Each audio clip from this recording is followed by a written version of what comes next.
Good afternoon, America. It is your big brother, redheaded step stacker, and I have a really important and special video for you today.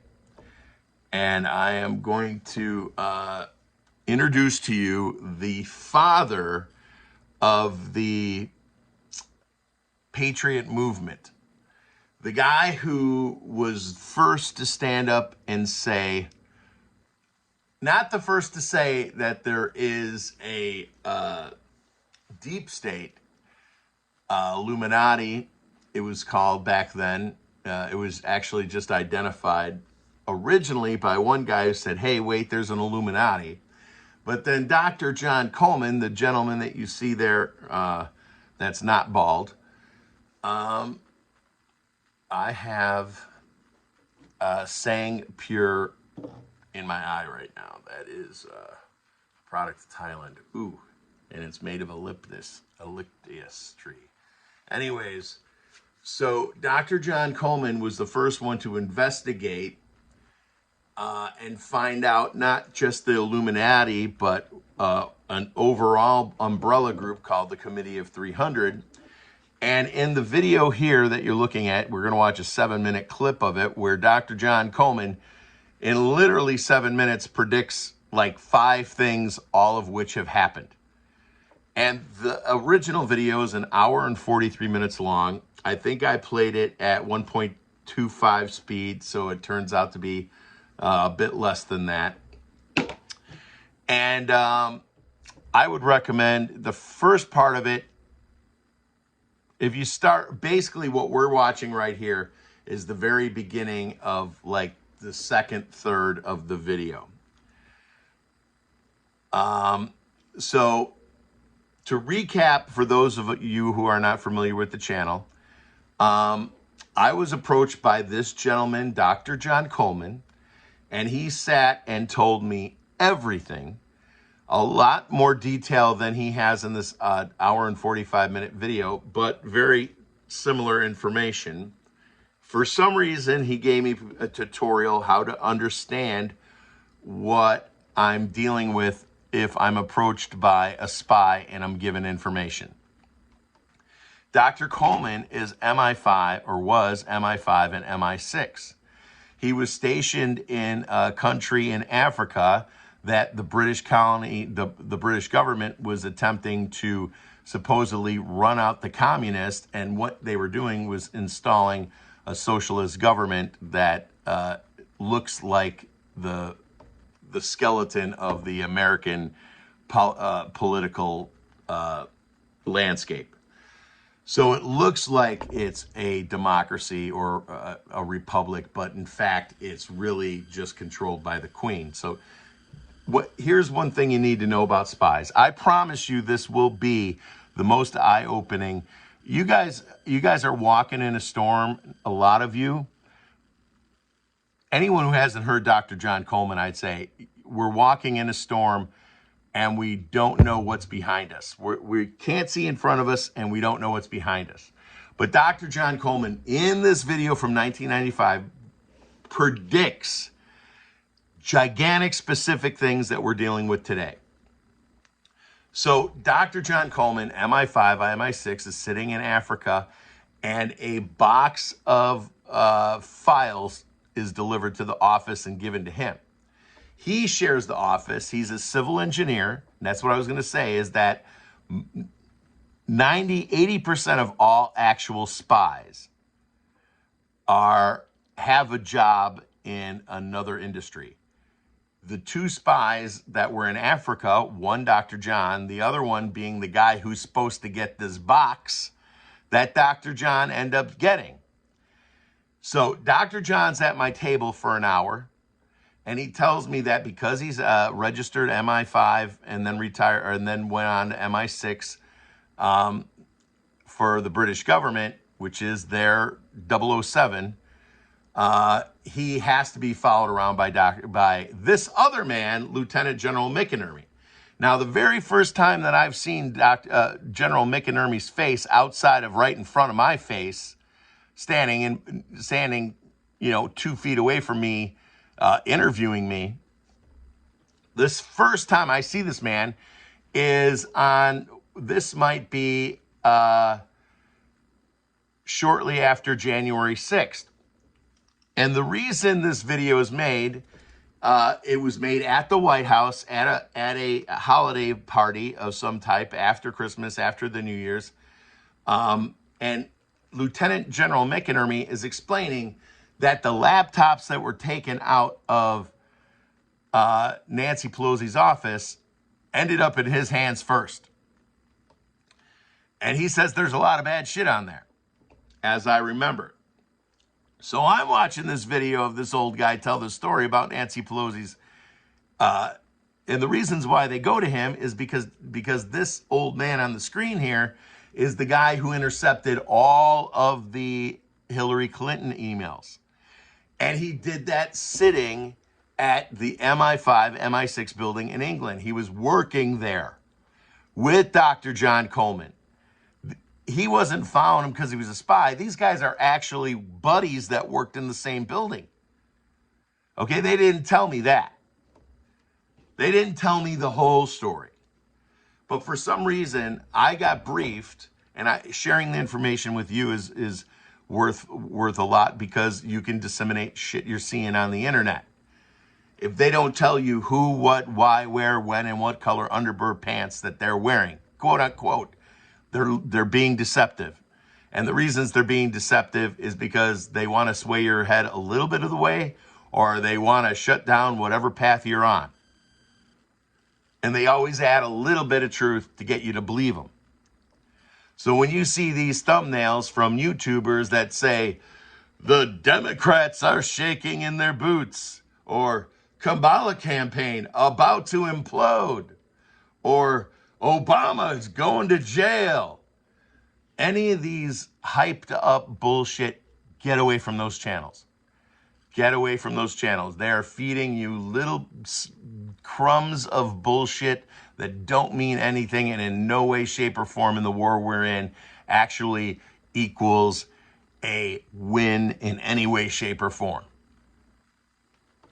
And I'm not saying that they're bad people. They're patriots who seem to think it's okay to fuck with your emotions throughout the day by posting shit that's not real.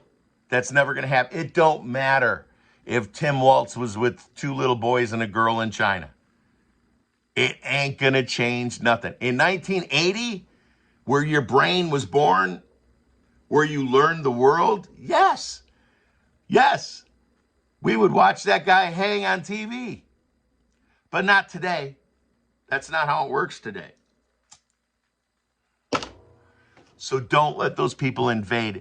Using the do not recommend this channel button is my greatest weapon on YouTube. Anytime I see a congressional video that's not from the actual congressman, or from Associated Press, or from, C-SPAN, I don't watch them. They're always 5-year-old videos from some guy in Thailand who used to have a channel about anime.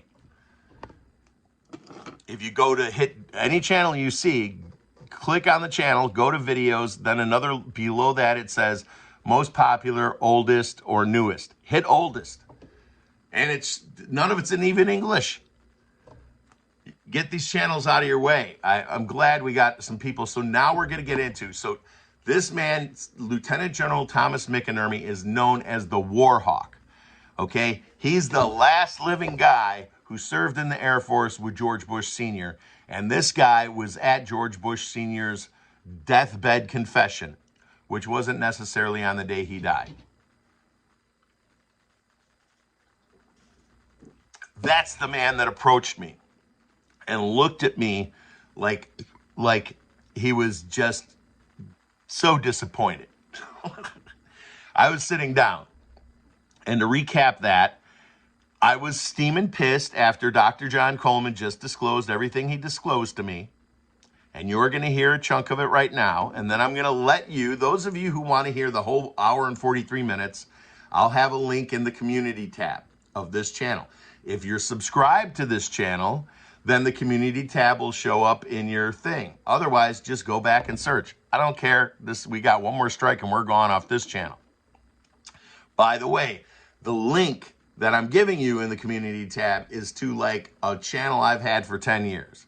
So if anything goes wrong here, we probably won't be going to that channel, but I'll at least put a message up at that channel where we can regroup as the thing comes down.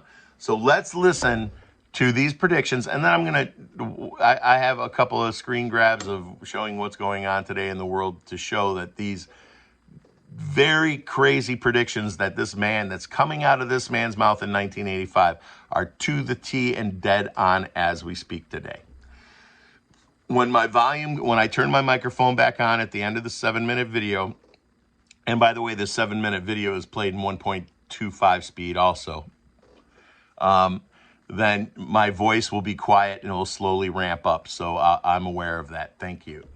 And I can't see anybody posting in the chat. All right, turning off the volume and listening to Dr. John. I use those illustrations in order to give you the extent of the control that is exercised by this Committee of 300. There are many other societies that are operating for the RIIA. The Illuminati, which has been around for many, many years. I've written a work called The Illuminati in America, 1784 to 1994. A lot of people think this is an ancient secret society that's gone away. They think that Adam Weishaupt had a quarrel with the Catholic Church and that's it. Don't you believe it? 13 of the top families in the United States are in the Illuminati today, and they have a big say on everything that happens politically in this country. Then we have the Society of Cincinnati, which I don't think many of you will have heard about. That is an ultra secret society to which every president of the United States is forced to belong, including our so-called conservative presidents. And I point this out to you to show you that it doesn't matter who is in the White House. This Committee of 300, through the Royal Institute for International Affairs, through the Council on Foreign Relations, exercises complete control. But their strongest arm is called the Club of Rome. Now, when I first heard of the Club of Rome in 1969, I immediately began my investigation. And as Ken told you, all of my investigations have been done on location. Every one of them. The Club of Rome is one of the most insidious, baneful organizations in existence today, which has done intolerable, immeasurable harm to the United States of America. This Committee of 300 told a man called Aurelio Pecci to form this Club of Rome with the main object of bringing down the industries and the agricultural development of the United States. He immediately wrote a paper in which he said there are too many people on the earth and that the United States, with its industrial development, its agricultural development, is responsible for this curse of overpopulation. And he picked up the documentation for his work from Lord Bertrand Russell, a senior statesman of the Committee of 300. And Lord Bertrand Russell had written a work called The Impact of Science on Society. And if you can ever secure a copy of that book, which I doubt you'll be able to get, you will see in there that he said the world is grossly overpopulated and we have to get rid of at least half of the world's population, and it doesn't matter how we do it. So the Club of Rome was instituted and organized to start an attack on the world's population using the United States as the whipping boy. And they came up with a paper called the Zero Growth Post-Industrial Plan for Industry and Agriculture for the United States of America. 3 days after that plan was accepted as official United States policy by James Earl Carter, I was able to, through my intelligence people, get a copy of this insidious document. Basically what it said was that the middle class in the United States of America had to be destroyed because in the coming push to a world order, the middle class would be the stumbling block, because history had shown that the peasant class in ancient days, when they had revolted, were just easily crushed. There was no resistance. But now had grown a new super class of people in the United States called the middle class, who had long-term employment, who had job security, who were well paid, who could afford to buy the products that were made by the United States and didn't need to buy products from China or anywhere else. And the Club of Rome post-industrial zero-growth paper said, this has got to stop. We have to bring down the middle class of the United States. And the way that we will do this, the way that we will accomplish this task, is by crushing their industries. In 1980, based on this report, I wrote a small work, a booklet, called The Death of the United States Steel Industry. And in that I told of a French aristocrat by the name of Etienne d'Avignon, and I'm sure there's not a single steel worker in America out of a job who's ever heard of this man's name. But they put this aristocrat onto the job of destroying first the steel industry. In my book in 1980, I said that by 1985 we would have silent blast furnaces. The rolling mills would be stopped. There would be no more shipbuilding. We'd have thousands of skilled workers who'd passed the skills of their trade down for generations, who were forever dispossessed of their jobs. If you go to the northeast United States today, ladies and gentlemen, and I've just been up in Cleveland where I had a very good radio address I gave there, you will find that what I said in 1980 has unhappily come to pass. In 1970, the United States had 5,000 ships built by good United States know-how, using good United States steel. 5,000 ships sailing the high seas. Last year, we had exactly 270 such ships, and at least 50,000 steel workers permanently out of a job, jobs that will never come back. What happened? Did we suddenly lose our marbles? Did we suddenly lose that great American know-how of getting things done? Did we lack finances? Did we run out of money? No. None of those things happened. What happened was this dastardly Club of Rome had sent their emissaries to the United States to deliberately destroy our steel plants. And they did it by opening the doors of so-called free trade. And everybody who signed the NAFTA treaty and everybody who signs the GATT treaty when it passes is a traitor and a seditionist.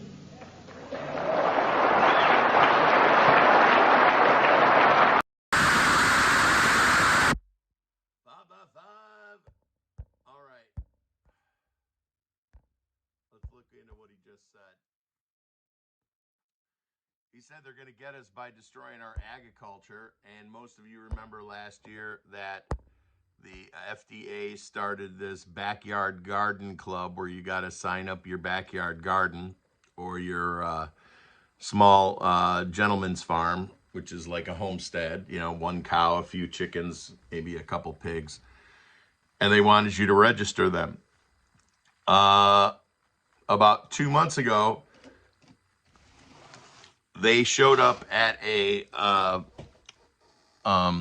homestead near my home with a government truck and a couple of county cops. And the next day, all this guy's animals were gone except for his chickens. So an attack on agriculture, I think that's very accurate and easy to explain, that has come true. The population decline, where he said they were going to have to cut the population in half. We all know exactly what that was with the punch in the arm.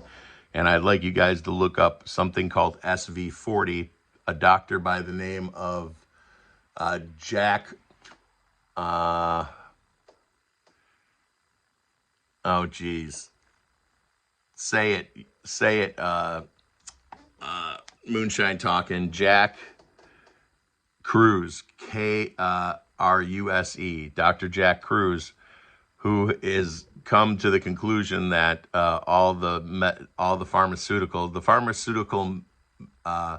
medical industry was taken over. The medical industry was taken over by Rockefeller back in the 20s, and he went from the vibrational hertz, light, ions versus protons in your body, that type of medicine to cure things, to pharmaceuticals.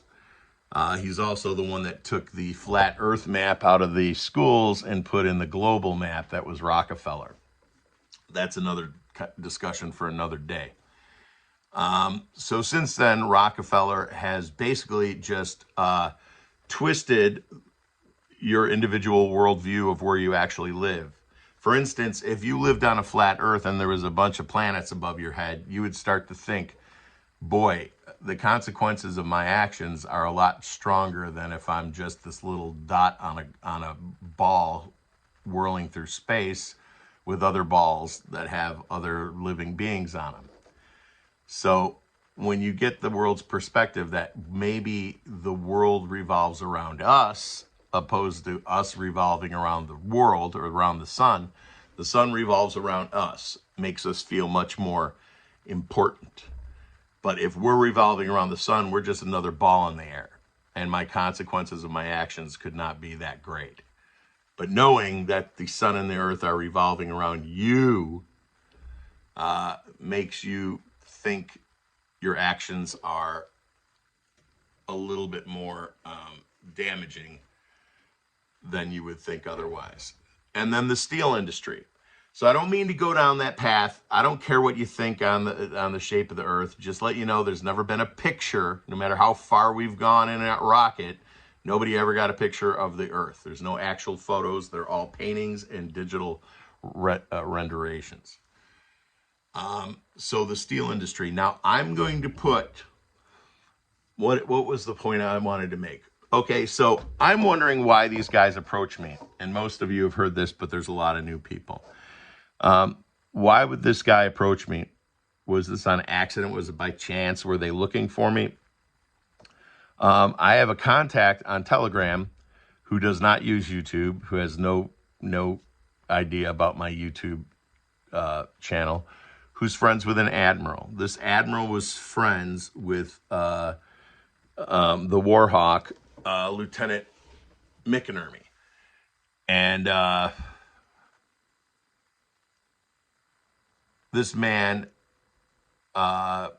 verified that me and a bunch of other people were approached in person on purpose. And he said, two of the reasons why, because I was a loudmouth on Facebook saying that we got to hunt down every commie in this country, which is what I said on Facebook back then. That upset a lot of people.